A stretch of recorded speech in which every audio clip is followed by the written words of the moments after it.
27세기의 발명왕 휴고, 건치백 즈음, 유괴, 다음날, 또 그 다음날도 랄프는 여러 곳을 안내해주고 친절하게 설명을 해주었습니다. 바시토라늄에 관해서도 랄프는 자세한 설명을 했습니다. 바시토라늄이란 25세기에 완성한 일종의 만능 치료기입니다.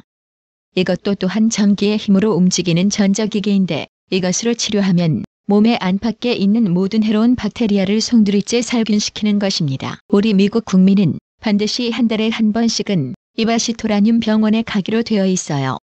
그 결과 전염병이란 전염병은 모조리 전멸되었지요. 모든 것이 아리스 부녀에게는 새로운 것이었습니다. 또 랄프는 아리스 부녀를 과학농원으로 안내했습니다.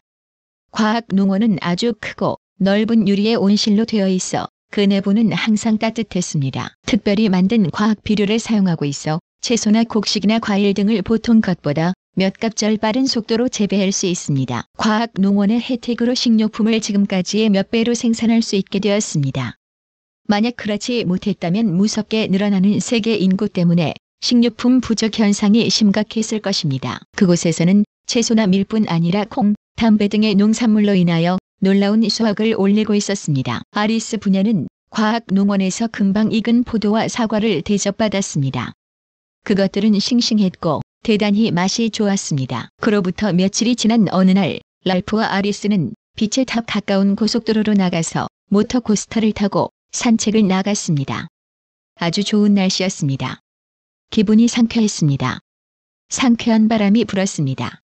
두 사람은 어깨를 나란히 하고 신나게 달렸습니다. 이때 랄프는 바로 뒤에서 모터코스터로 싱싱 바람 소리를 내며 누군가가 따라오는 듯한 소리를 들었습니다.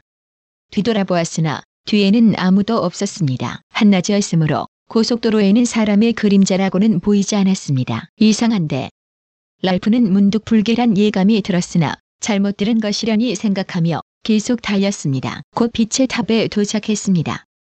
배가 고팠으므로 빨리 돌아가 점심을 먹어야겠다고 생각했습니다. 아리스의 모터코스터 소리는 바로 뒤에서 들려오고 있었습니다. 랄프는 별로 신경을 쓰지 않고 달렸습니다. 고속도로의 갈림길에 도착했을 때였습니다.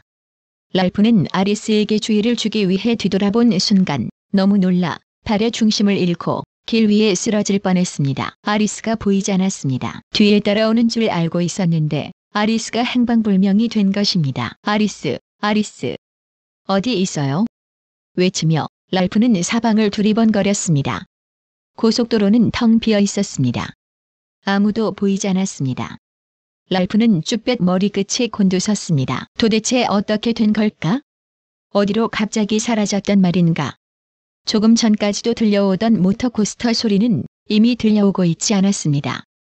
그 사이에 아리스는 사람의 힘으로는 이해하지 못할 악마의 마법에 의하여 납치당한 것일지도 모릅니다. 그렇지만 랄프는 과학자로서 악마를 인정할 수 없었습니다.